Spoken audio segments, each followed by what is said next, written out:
الحمد لله رب العالمين والصلاة والسلام على سيد المرسلين نبينا محمد وعلى آله وصحبه ومن تبعهم بإحسان إلى يوم الدين أما بعد. معزز حاضرین، نماز کے اوقات کی سلسلے میں کچھ حدیثیں پہلے پڑھی گئی ہیں. اب یہاں سے ہر نماز کا الگ الگ کیا وقت ہے، کب اس کو پڑھنا چاہیے، افضل کیا ہے اور کب تک پڑھ سکتے ہیں، ان کا بیان آئے گا. پہلا آج جو ہم لوگ پڑھ رہے ہیں یہ ظہر کی نماز سے متعلق ہے. نماز کی جو ترتیب ہے وہ ظہر سے شروع ہوتی ہے.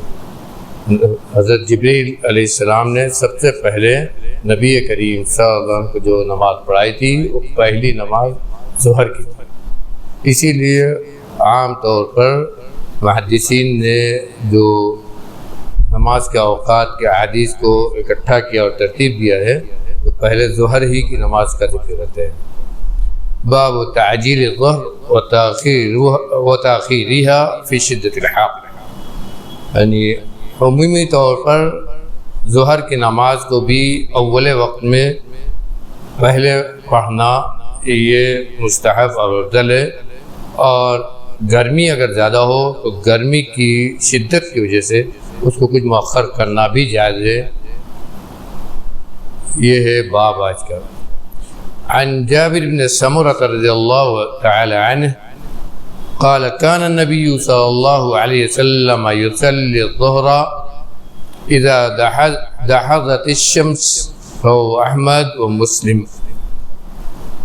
وعن أنس بن مالك رضي الله عنهما قال كان النبي صلى الله عليه وسلم إذا كان الحر أبرد بالصلاة وإذا كان البرد عجل، رواه النسائي وللبخاري نحوه. وعن أبي هريرة رضي الله تعالى عنه قال قال رسول الله صلى الله عليه وسلم إذا اشتد الحر فأبردوا بالصلاة فإن شدة الحر من فيح جہنم.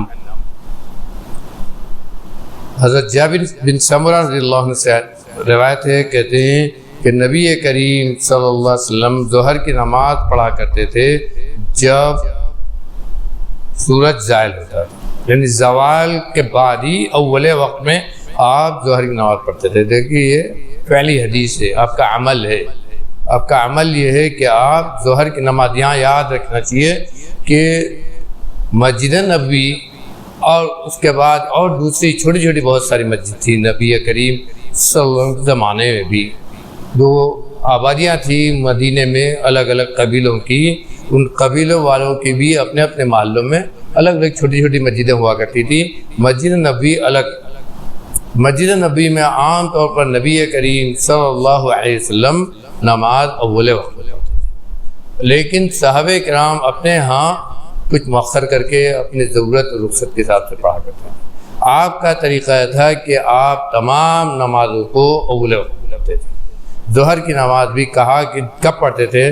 جب سورج زائل ہوتا. لیکن یہ آپ نے کہا کیا ہے؟ کہتے ہیں حضرت انس بن مالک رضی اللہ عنہ کہ نبی کریم صلی اللہ علیہ وسلم نماز پڑھتے تھے اذا کان الحر ابرد بالصلاۃ، جب گرمی زیادہ ہوتی تو نماز ٹھنڈی کرتے تھے، یعنی مؤخر کر کے پڑھتے تھے، تاخیر کر لیتے تھے گرمی کی وجہ سے. اور جب ٹھنڈک کا زمانہ ہوتا، ٹھنڈک ہوتی تو آپ جلدی پڑھتے، یعنی اول وقت میں پڑھتے تھے. حضرت ابو ہریرہ رضی اللہ عنہ کہتے ہیں یہ حدیث قولی ہے، آپ نے بتلایا کیا کہا. آپ فرماتے ہیں کہ جب گرمی سخت ہو، زیادہ ہو تو نماز کو ٹھنڈی کر کے پڑھو، اس لیے کہ گرمی کی شدت، گرمی کی تیزی جہنم کی آنچ سے ہے، جہنم کی آگ کی وجہ سے، جہنم کی لپٹ کی وجہ سے ہے. یہ حدیث مختصر ہے، آگے اس کی تفصیل ہم بتائیں گے. تو گویا آپ کا جو طریقہ تھا ان دونوں حدیثوں کو سامنے رکھ سے لگتا ہے کہ آپ جاڑے کے دنوں میں ظہر کی نماز اول وقت میں پڑھتے تھے، اور گرمی جب ہوتی زیادہ تو تو کچھ مؤخر کر کے گرمی کی وجہ سے کچھ مؤخر کر کے پڑھا کرتے تھے. اور یہی آپ نے حکم دیا جو آگے والی حدیث اس میں کہ ٹھنڈی کرو، نماز ٹھنڈی کرو، یعنی مطلب یہ کہ تھوڑا اور مؤخر کر کے جب تھوڑی گرمی کم ہو، زوال کے بعد شدت رہے گی گرمی کی تو اور جب گرمی کم ہو تب نماز پڑھو. ان دونوں حدیثوں کو سامنے رکھتے ہوئے علماء کے درمیان یہ اختلاف ہے کہ افضل کیا ہے، مطلق یعنی اول وقت میں نماز پڑھی جائے، یا یہ کہ جیسے آپ نے کہا کہ جب گرمی زیادہ ہو تو تاخیر سے پڑھی جائے اور نہیں تو اول وقت پڑھ جائے. تو بہت سارے علماء جمہور اہل علم یہی کہتے ہیں کہ دونوں میں فرق کرنا چاہیے، دونوں موسم میں فرق کرنا چاہیے. اگر گرمی کم ہو، سردی کا زمانہ ہو تو اول وقت پڑھے، جیسے ہی زوال ہو، زوال جیسے ہو اسی وقت زوال. یہ ہم سورج سے آج کل نہیں معلوم کر سکتے، لیکن جو ہمارے پاس ڈکشنریاں ہیں، جو ہمارے پاس موبائل کے اوقات ہیں، اس سے معلوم ہو جاتا ہے کہ سورج کب ڈھلا. سر پر آنے کے بعد جب سورج ڈھلتا ہے، سر پر سورج ہے، نماز منع ہے، نماز جائز نہیں ہے. اگر کوئی آدمی بلا ضرورت جان بوجھ کر اس وقت نماز پڑھے گا نماز نہیں ہوگی. اس کا الگ کچھ احکام ہیں، انشاءاللہ آگے آئیں گے. لیکن اس کے بعد جب ڈھلتا ہے، جس کو زوال ہم کہتے ہیں، تو زوال کا جیسے ہی وقت ہوتا ہے ڈھلنے کے بعد اول وقت میں نماز، ظہر کی نماز پڑھی جا سکتی ہے اور افضل ہے. یہی اسی کا اہتمام کرتے تھے. آپ جب جاتے ہیں حج کرنے کے لیے حرم میں، آپ دیکھتے ہوں گے گھڑی میں جیسے ہی اس میں زوال کا وقت آتا ہے دکھاتا ہے، ویسے ہی ظہر کی نماز وہ لوگ پڑھنے لگتے ہیں، اذان ہونے لگتی ہے، اس لیے کہ اسی گھڑی سے ان کا چلتا ہے. لیکن حدیث یہ بتلاتی ہے کہ اگر گرمی زیادہ ہو تو کچھ مؤخر کر کے پڑھنا چاہیے. تو بہت سارے جیسے علامہ شوکانی وغیرہ ہیں، بہت سارے علماء کہتے ہیں کہ دونوں حدیث پر عمل کرنا چاہیے. افضل تو بہرحال یہ ہے کہ اول وقت پڑھیں، لیکن چونکہ آپ نے کہا کہ جب گرمی زیادہ ہے تو گرمی کا خیال کرتے ہوئے تھوڑا مؤخر کر کے، تاخیر کر کے، گرمی کا خیال کر کے تاخیر کر کے پڑھو. اس لیے جب گرمی زیادہ ہو تو تاخیر کر کے پڑھنا یہ افضل ہے، دونوں، تاکہ دونوں حدیث پر عمل کیا جائے. لیکن شیخ الحدیث مولانا عبید اللہ مبارک پوری رحمۃ اللہ علیہ کہتے ہیں، جن کے میراث کی شرح کہتے ہیں کہ ہر زمانے میں، ہر وقت میں بلا موسم کے خیال کے افضل یہ ہے کہ اول وقت پڑھا جائے. لیکن اس کے بعد اگر آدمی اپنی ضرورت کے حساب سے اس کو کچھ مؤخر کر کے پڑھتا ہے تو اس میں کوئی حرج نہیں ہے. لیکن افضلیت کے اعتبار سے کہا جائے گا کہ اول وقت میں پڑھنا ہوتا ہے. یہاں ایک بات ہم اور بیان کر دینا چاہتے ہیں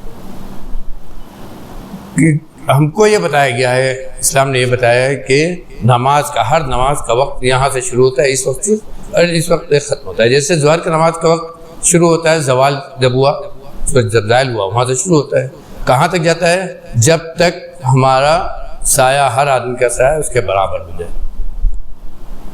یہ سورج سے بتایا گیا ہے، یہ سورج سے متعین کیا گیا ہے کہ سورج جب زائل ہوا، زوال ہوا تو وہاں سے شروع ہوا، اور ایک آدمی کا اپنا سایہ جب برابر ہوا، اتنا ہو گیا کہ آدمی کے سایہ کا برابر ہو گیا تو سایہ تو آدمی کے قد کے برابر، تو وہاں تک گیا. آدمی کا قد چھوٹا بڑا ہوتا ہے، لیکن ایک ناپ، ایک انداز بتا دیا گیا ہے.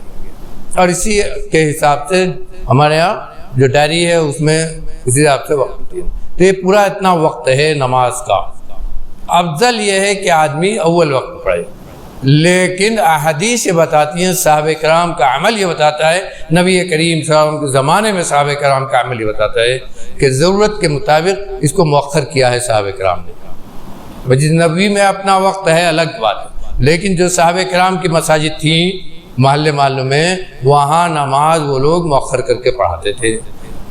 کاشتکار تھے، محنت مزدوری کرتے تھے اور تجارت تھی ان کی، تو اپنے ضرورت کے حساب سے وہ وقت کو کھسکا کر آگے لے جا کر پڑھتے تھے. عصر کی نماز کا وقت آئے گا اس میں بھی آئے گا، اسی طرح ظہر کی نماز میں بھی. لیکن ہر کے بعد یہی کہا جائے گا کہ افضل وقت اول وقت ہے. اگر آدمی اول وقت پڑھتا ہے تو سب سے افضل ہے. ہم لوگوں کے یہاں جو وقت ہے اس میں بہت گنجائش ہے کہ اس کو ہم لوگ اور پہلے کریں، اس لیے کہ زوال بھی اپنا یعنی کا وقت بھی وہ آگے پیچھے ہوتا ہے موسم کے حساب سے. کبھی 11:30 بجے تک ہو سکتا ہے اور کبھی 12 بجے تک جا سکتا ہے. دن جیسے چھوٹا ہوتا ہے اس کے بعد جو ہے سورج کا ڈھلنا وہ آگے پیچھے ہوتا ہے، اس کے حساب سے آگے پیچھے ہوتا ہے. تو اس کے اعتبار سے ظہر کا وقت بھی ہم لوگوں کو چاہیے کہ خیال کرتے ہوئے اس کو آگے پیچھے کریں، جیسے عرب کیا ہوتا ہے اس کو اسی حساب سے کچھ آگے پیچھے کریں تاکہ جتنا جلد یعنی اول وقت کے قریب ہم اس کو ادا کر سکیں نماز کو، اتنے ہی ہمارے لیے بہتر. ضرورت کے حساب سے اس کو آگے اور کچھ مؤخر کر لیا جائے تو اس میں کوئی حرج نہیں ہے، لیکن اصل کیا ہے وہ افضلیت ہے. اگر ہم افضلیت چاہتے تو ہمیں اول وقت کا ہمیں خیال کرنا ہوگا، اول وقت میں نماز پڑھنے کی کوشش کرنی ہوگی. اور جو حدیث میں لفظ ہے کہ ان شدت الحر من فیح جہنم، اس کو کئی بار آپ نے کہا ہے اور کئی حدیثوں میں ہے. اس کا مطلب یہ آپ نے ایک حدیث میں فرمایا ہے کہ